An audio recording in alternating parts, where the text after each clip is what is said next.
ಶ್ರೀಗುರುಭ್ಯೋ ನಮಃ. ಹರಿ ಓಂ.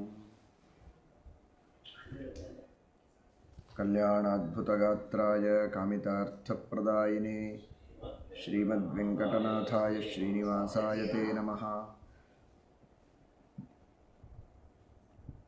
ಆನಂದತೀರ್ಥವರದೆ ದಾನವಾರಣ್ಯಪಾವಕೆ ಜ್ಞಾನದಾಯಿನಿ ಸರ್ವೇಶೇ ಶ್ರೀನಿವಾಸೇಸ್ತು ಮೇ ಮನಃ. ಧರ್ಮವಿಜ್ಞಾನ ವೈರಾಗ್ಯ ಪರಮೈಶ್ವರ್ಯಶಾಲಿನಃ ಆನಂದತೀರ್ಥ ಭಗವತ್ಪಾದಾನ್ ವಂದೇ ನಿರಂತರಂ. ಭವತಿ ಯದನುಭಾವಾದಿಡಮೂಕೋऽಪಿ ವಾಗ್ಮೀ ಜಡಮತಿರಪಿ ಜಂತುರ್ಜಾಯತೆ ಪ್ರಾಜ್ಞಮೌಲಿಃ. ಸಕಲವಚನಚೇತೋ ದೇವತಾ ಭಾರತೀ ಸಾ ಮಮ ವಚಸಿ ನಿಧತ್ತಾಂ ಸನ್ನಿಧಿಂ ಮಾನಸೇ ಚ. ನಮೋऽस्तु ತಾತ್ವಿಕಾ ದೇವಾಃ ವಿಷ್ಣುಭಕ್ತಿಪರಾಯಣಾಃ ಧರ್ಮಮಾರ್ಗೇ ಪ್ರೇರಯन्तु ಭವಂತಃ ಸರ್ವ ಏವ ಹಿ. Naomi ನ್ಯಾಯಸುಧಾದಿಕೃಜ್ಜಯಮುನೀನ್ ಶ್ರೀಪಾದರಟ್ಸನ್ಮಣೀನ್ ವ್ಯಾಸಾರ್ಯಾನ್ ವಿವಿಧಾಗಮಾಬ್ಧಿವಿಹರಾನ್ ಶ್ರೀವಾದಿರಾಜಾನಪಿ Vande ಹಂಸಪರಾನ್ ರಘುತ್ತಮಗುರೂನ್ ವೈದಗ್ಧ್ಯವಾರಾಂ ನಿಧೀನ್ Shri ಸತ್ಯವ್ರತರಾಘವೇಂದ್ರಮುನಿಪಾನ್ ಸದ್ಬೋಧಸಧ್ಯಾನಪಾನ್ ಸತ್ಯಾಭಿಜ್ಞಕರಾಬ್ಜೋತ್ಥಾನ್ ಪಂಚಾಶದ್ವರ್ಷಪೂಜಕಾನ್ ಸತ್ಯಪ್ರಮೋದತೀರ್ಥಾರ್ಯಾನ್ Naomi ನ್ಯಾಯಸುಧಾರತಾನ್.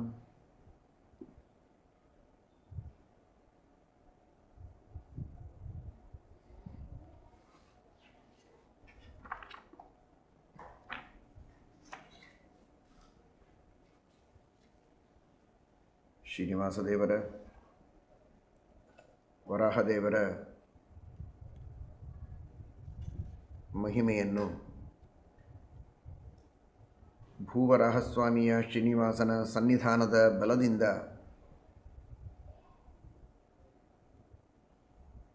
ಪವಿತ್ರವಾದ ಶ್ರೇಷ್ಠವಾದ ಆ ವೆಂಕಟಾಚಲದ ಮಹಿಮೆ, ಸ್ವಾಮಿ ಪುಷ್ಕರಣಿಯ ಮಹಿಮೆ, ಇವುಗಳನ್ನೆಲ್ಲ ಸ್ವಲ್ಪ ನಿನ್ನೆ ದಿವಸ ಚಿಂತನೆ ಮಾಡಿದ್ದೇವೆ.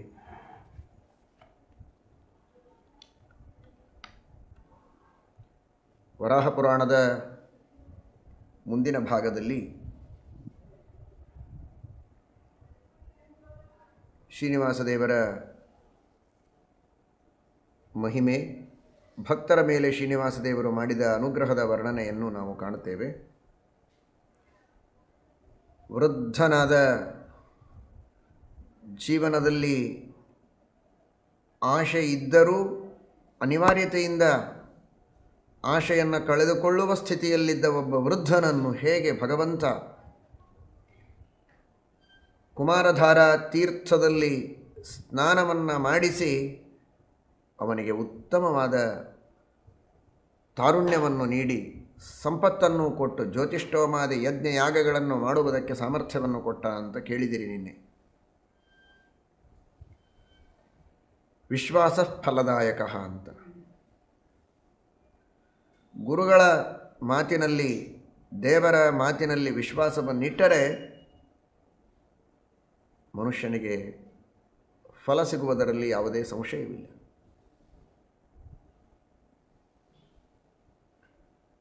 ಸತ್ಯನಾಥತೀರ್ಥ ಶ್ರೀಪಾದಂಗಳವರ ಚರಿತ್ರೆಯಲ್ಲಿ ಕೇಳುತ್ತೇವೆ, ಸಾಲದ ಭಾರದಿಂದ ಒದ್ದಾಡುವ ಒಬ್ಬ ವ್ಯಕ್ತಿ ತನ್ನ ದುಃಖವನ್ನು ತೋಡಿಕೊಂಡಿದ್ದಾನೆ ಸತ್ಯನಾಥ ತೀರ್ಥರ ಮುಂದೆ. ಅವನಿಗೆ ಹೇಳಿದ್ದಾರೆ ಸತ್ಯನಾಥ ತೀರ್ಥರು, ಮಹಾಗ್ರಂಥಕಾರರು, ವ್ಯಾಖ್ಯಾನಕಾರರು. ಅವರಂತಾರೆ, ಒಂದು ತೀರ್ಥ ಇದೆ, ಸಾಂಗಲಿ ಹಾಗೂ ಮಿರಜ್, ಈ ಎರಡು ಊರುಗಳ ಮಧ್ಯದಲ್ಲಿ ಋಣ ವಿಮೋಚನ ತೀರ್ಥ ಅಂತ ಸತ್ಯನಾಥ ತೀರ್ಥ ಶ್ರೀಪಾದಂಗಳವರೇ ಕಟ್ಟಿಸಿದ್ದು. ಈ ಊರಿನಿಂದ ಆ ಊರಿಗೆ ಹೋಗುವಂತಹ ಜನರಿಗೆ ಮಧ್ಯದಲ್ಲಿ ನೀರಡಿಕೆಯಾಗಬಹುದು, ತೊಂದರೆಯಾಗತ್ತೆ.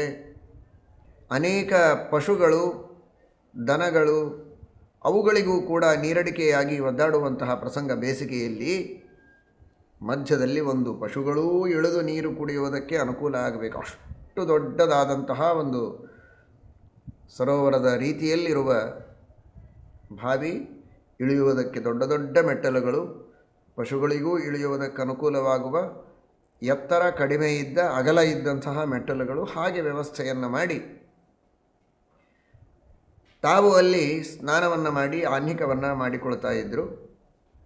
ಬಂದವರಿಗೂ ಅನುಕೂಲ ಆಗುವುದಕ್ಕೆ ವ್ಯವಸ್ಥೆ. ಆ ಬಂದಂತಹ ಬ್ರಾಹ್ಮಣನಿಗೆ 7 ಭಾನುವಾರ ನೀನು ಈ ತೀರ್ಥದಲ್ಲಿ ಸ್ನಾನ ಮಾಡು, ಭಕ್ತಿಯಿಂದ ದೇವರಿಗೆ ಗುರುಗಳಿಗೆ ಪ್ರಾರ್ಥನೆ ಮಾಡಿಕೋ, ನಿನ್ನ ಸಾಲದ ಭಾರ ಪರಿಹಾರವಾಗತ್ತೆ ಅಂತ. ಸತ್ಯನಾಥರ ಮಾತಿನ ಮೇಲೆ ವಿಶ್ವಾಸ. ನೀರಿನಲ್ಲಿ ಮುಳುಗಿದರೆ ಸಾಲ ಹೇಗೆ ತೀರತ್ತೆ ಸ್ವಾಮಿ ಅಂತ ಕೇಳಲಿಲ್ಲ ಅವನು. ಸ್ವಾಮಿಗಳ ಆಜ್ಞೆ, ನಾನು ಅದನ್ನು ಪರಿಪಾಲನೆ ಮಾಡಬೇಕು ಅನ್ನುವ ಶ್ರದ್ಧೆಯಿಂದ ಅವನು ಮಾಡಿದರೆ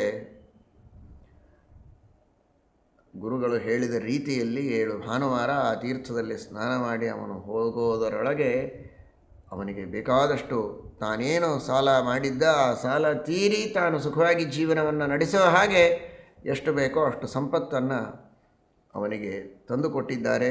ಆ ರೀತಿ ಸಂತೋಷಪಟ್ಟು ಗುರುಗಳಿಗೆ ಬಂದು ಅವನು ಸಮರ್ಪಣೆ ಮಾಡಿದ್ದಾನೆ. ನಿಮ್ಮ ಅನುಗ್ರಹದಿಂದ ನನ್ನ ಎಲ್ಲ ಸಾಲ ತೀರಿತು, ಪರಮಾನುಗ್ರಹವಾಯಿತು ಅನ್ನುವ ಕಥೆಯನ್ನು ನಾವು ಕೇಳ್ತೇವೆ. ಇಂತಹ ಸಾಮರ್ಥ್ಯ, ಶಕ್ತಿ ದೊಡ್ಡವರ ಮಾತಿನಲ್ಲಿದೆ. ದೇವರ ಪಾದಸ್ಮರಣೆಯನ್ನು ಮಾಡಿ, ದೇವರ ನಾಮಸ್ಮರಣೆಯನ್ನು ಮಾಡಿ, ಭಗವಂತನ ಸರ್ವೋತ್ತಮತ್ವವನ್ನು ಸ್ಥಾಪಿಸುವ ಶಾಸ್ತ್ರಗಳ ಪಾಠ ಪ್ರವಚನಗಳನ್ನು ಮಾಡುವ ಜ್ಞಾನಿಗಳ ಮಾತಿನಲ್ಲಿಯೇ ಇಂತಹ ಶಕ್ತಿ ಇದ್ದರೆ, ಸರ್ವೋತ್ತಮನಾದಂತಹ ಸರ್ವತಂತ್ರ ಸ್ವತಂತ್ರನಾದ ಆ ಭಗವಂತನ ಮಾತಿನಲ್ಲಿ ಎಂತಹ ಸಾಮರ್ಥ್ಯ!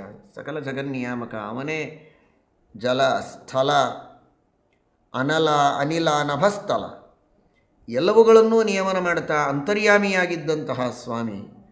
ಆ ಸ್ವಾಮಿ ನೀರಿನಲ್ಲಿ ಸ್ನಾನ ಮಾಡು, ನಿನಗೆಲ್ಲ ಒಳ್ಳೆಯದಾಗತ್ತೆ ಅಂತ ಸುಮ್ಮನೆ ಹೊರಗಿದ್ದು ಹೇಳುವವನಲ್ಲ. ನೀರಿನಲ್ಲಿದ್ದು ಅವನಿಗೆ ಪಾವಿತ್ರ್ಯವನ್ನು ಕೊಟ್ಟು ಅವನ ಪಾಪಗಳನ್ನು ಕಳೆದು, ಯಾವ ಪಾಪಗಳಿಂದಾಗಿ ಅವನು ಕಷ್ಟ ಅನುಭವಿಸ್ತಾ ಇದ್ದಾನೆ ಆ ಕಷ್ಟಗಳನ್ನು ಕಳೆಯುವುದಕ್ಕೆ ಆ ನೀರಿನೊಳಗೇ ಇದ್ದು, ಸ್ನಾನದಿಂದ ಬಂದ ಪುಣ್ಯದೊಳಗೆ ಪುಣ್ಯನಾಮಕನಾಗಿದ್ದು ಅವನನ್ನು ರಕ್ಷಣೆ ಮಾಡುವಂತಹ ಸ್ವತಂತ್ರನಾದ ಪ್ರಭು ಭಗವಂತನಿಗೆ ಏನಿದೆ ಸಾಧ್ಯ?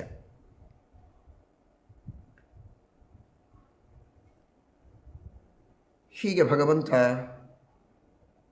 ಆಯುಷ್ಯವನ್ನು, ಆರೋಗ್ಯವನ್ನು ಅವನಿಗೆ ಕರುಣಿಸಿದ್ದಾನೆ. ಸಾಮಾನ್ಯವಾಗಿ ನಿಮಗೆಲ್ಲ ಗೊತ್ತಲ್ಲ, ಆಶೀರ್ವಾದ ಮಾಡುವಾಗ ಹಿರಿಯರು ಹೇಳ್ತಾರೆ, ಆಯುರಾರೋಗ್ಯ ಐಶ್ವರ್ಯಾದಿಗಳನ್ನು ದೇವರು ನಿಮಗೆ ಕರುಣಿಸಲಿ ಅಂತ ಪ್ರಾರ್ಥನೆ ಮಾಡುತ್ತೇವೆ, ಹಾಗೆ ಅಂತ ಹೇಳ್ತಾರೆ.